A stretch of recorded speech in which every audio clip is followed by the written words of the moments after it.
Menelusuri sejarah perkembangan tamadun Melayu seperti yang dipelajari dalam modul Tamadun Islam dan Tamadun Asia ini, kita dapat melihat bagaimana seni muzik tradisional turut berevolusi seiring dengan perkembangan tamadun Melayu. Untuk pengetahuan anda, banyak alat muzik tradisional Melayu wujud hasil daripada pertumbuhan dan asimilasi budaya yang dibawa dari luar kepulauan Melayu.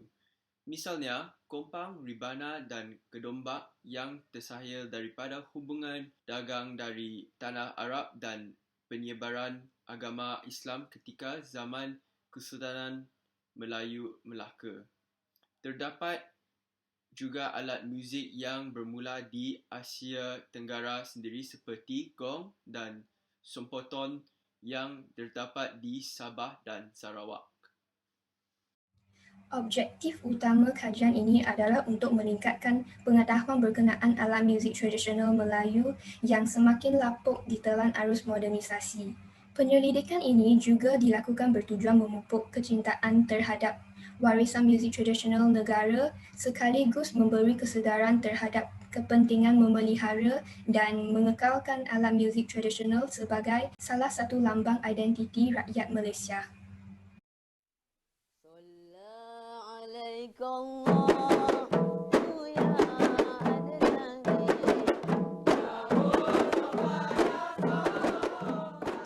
Kompang ialah sejenis alat muzik tradisional yang paling popular bagi masyarakat Melayu. Ia tergolong dalam kumpulan alat muzik gendang. Alat muzik ini berasal dari dunia Arab dan dipercayai dibawa masuk ke tanah Melayu sama ada ketika zaman Kesultanan Melaka oleh pedagang India Muslim atau melalui jual pada abad ke-13 oleh pedagang Arab. Pada kebiasaannya, kulit kompang dibuat daripada kulit kambing. Seurat rotan akan diselit dari bahagian belakang antara kulit dan pinggai kayu bertujuan menegangkan permukaan kompang untuk menguatkan bunyi kompang. Kini, gelung plastik turut digunakan. Kompang biasanya berukuran 16 inci ukur lilit dan ditutup dengan kepingan kulit pada sebelah permukaan. Ia mempunyai bukaan cetek dan dimainkan dengan memegang dengan sebelah tangan sementara dipalu dengan sebelah tangan yang lain. Fungsi permainan kompang dalam masyarakat Melayu adalah untuk meraihkan perkahwinan, majlis kerajaan Islam, Maulidur Rasul dan sebagainya. Dalam masyarakat sosial kini, kompang dimainkan untuk kedatangan pemimpin dan acara rasmi.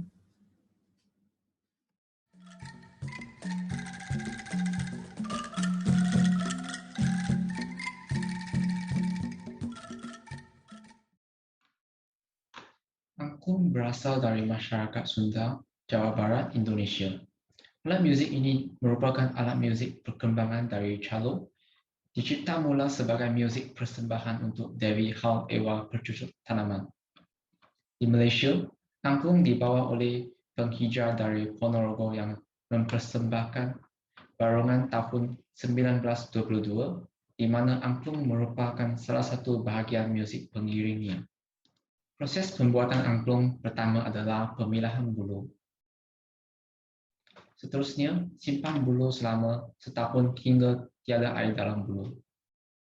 Kemudian, membuat bahagian angklung seperti tiup bunyi, bingkai tiup, dan dasar angklung. Setelah proses penalaan, tiup lot dimasukkan ke dalam bingkai dan diikat dengan tali rotan. Kekuatan angklung yang diperbuat dari bulu agak rendah. Oleh itu, angklung memerlukan penyelenggaraan dan penyimpanan yang baik supaya angklung mempunyai jangka hayat yang lebih lama. Cara permainan angklung agak mudah, yaitu memegang rangka angklung dan tangan yang lain menggoyangkannya sehingga menghasilkan bunyi. Terdapat 3 teknik dasar menggoyangkan angklung, yaitu kurulung, cetuk, dan tengket. Jenis-jenis angklung termasuklah angklung kanekes, angklung ro, angklung tok-tok lojo, angklung badeng, dan angklung padeng.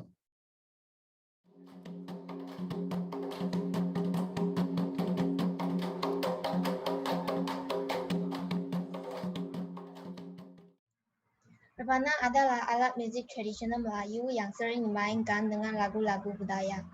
Rebana berbentuk benderang dan diklasifikasikan sebagai alat muzik membranophone. Kualiti bunyi dan mnemonik yang dihasilkan oleh rebana bergantung pada ukuran dan ketebalan bingkai, jenis kulit dan kayu, dan cara tangan mengalahkan. Biasanya, rebana terdiri daripada beberapa pasang dan menghasilkan irama yang bertentangan. Rebana dapat dimain dengan paluan tangan. Permainan rebana amat popular bagi masyarakat Melayu di negeri Pahang, terutama di kalangan penduduk perhampiran Sungai Pahang. Untuk mengiringi lagu tradisional seperti pelandok-pelandok dan indong-indong, rebana akad ditepukan. Rebana adalah salah satu alat muzik atau kesenian beraliran Islami. Seni muzik rebana sering digunakan untuk majlis perkahwinan, syukuran dan peringatan-peringatan Islam seperti Maulid Nabi dan hari besar Islam yang lain. Terdapat banyak jenis rebana iaitu rebana ubi, rebana kercing, rebana penganak, rebana pengerom dan rebana di Kira Barat. Jenis rebana yang berbeza mempunyai ciri tersendiri.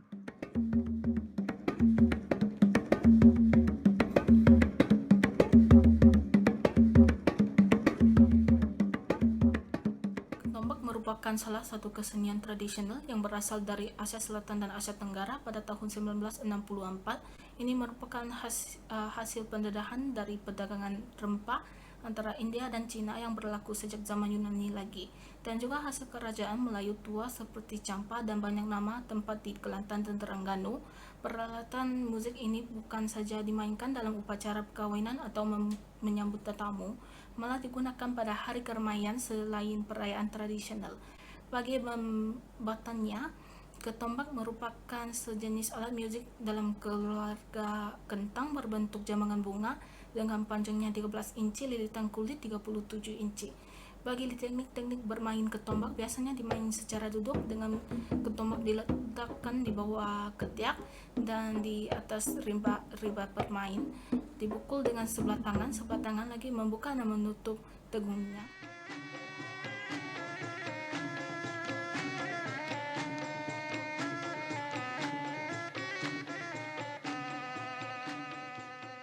Merupakan tiup yang dipercayai bermula daripada pengaruh budaya Hindu dan dikatakan berasal dari Parsi oleh pendeta-pendeta mereka apabila menjalankan kegiatan dakwah agama Hindu mereka sebelum kedatangan Islam di rantau ini.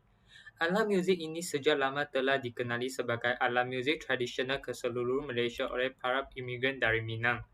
Serunai mempunyai bermacam jenis bentuk kerana ia berbeza-beza mengikut pengukurnya serta bunyi yang ingin dihasilkan.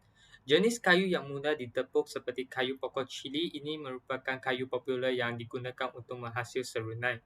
Antara kayu lain yang dipilih biasanya terdiri daripada jenis kayu yang liat dan tahan lama. Serunai yang mengandungi 7 lubang peti di atas dan 1 lubang jari di bawah mempunyai badan yang menarik melalui ukiran. Serunai merupakan sebuah alat muzik yang amat mudah dikenali kerana keringannya. Biasanya, ia dimainkan dalam acara-acara adat yang mempunyai orang ramai seperti upacara perkahwinan dan upacara wayang kulit. Serunai dapat dimainkan secara bersendirian atau digabungkan dengan alat muzik tradisional yang berlainan seperti gendang dan sebagainya. Teknik udara disedut melalui hidung dan ia serentak ditiupkan melalui serunai akan menghasilkan bunyi yang nota berterusan.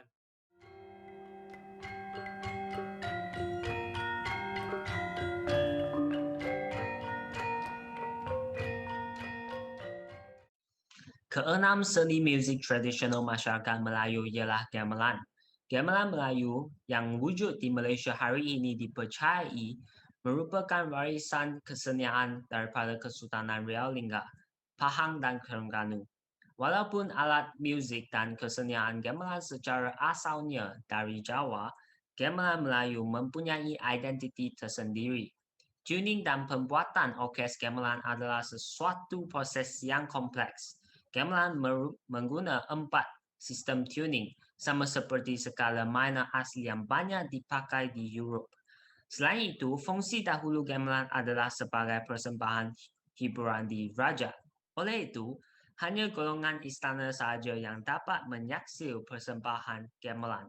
Manakala fungsi sekarang dimainkan di kalangan rakyat ramai selepas mendapat kebenaran daripada Tunku Maryam daripada 1970. Walaupun gamelan masih dimain dalam istiadat istana, seni muzik ini dipersembahkan dalam majlis-majlis rasmi seperti majlis perkahwinan dan majlis penyampaian anugerah sebagai muzik iringan ketibaan tetamu. Kemudian gamelan Terengganu dimain dalam sel senjur iaitu 5 ton. Jeda di antara not hampir sama iaitu lebih kurang berjarak 10 ton. Manakala gamelan Johor dimain dalam sel senjur dan pelok. Sel pelok mengandungi 7 ton dan jeda di antara not agak berbeza iaitu di antara 1/2 ton dengan minor ketiga. Sebagai kesimpulan, kepelbagaian seni muzik tradisional masyarakat Melayu yang terdapat di Malaysia wajarlah dipelihara kerana keunikan yang terdapat pada setiap alat muzik tersebut membawa banyak nilai sejarah, budaya dan identiti masyarakat Melayu itu sendiri. Hilangnya seni muzik warisan ini, maka hilanglah jati diri dan asal-usul kaum Melayu yang telah diturunkan oleh nenek moyang kita sejak zaman lagi. Meskipun perkusi moden seperti piano, gitar elektrik dan juga drum semakin mendapat tempat di hati golongan muda, mereka juga perlulah dididik supaya mengenali dan menghargai alat muzik tradisional yang terdapat di negara kita supaya ianya tidak pupus di telan zaman dan dilupakan begitu saja.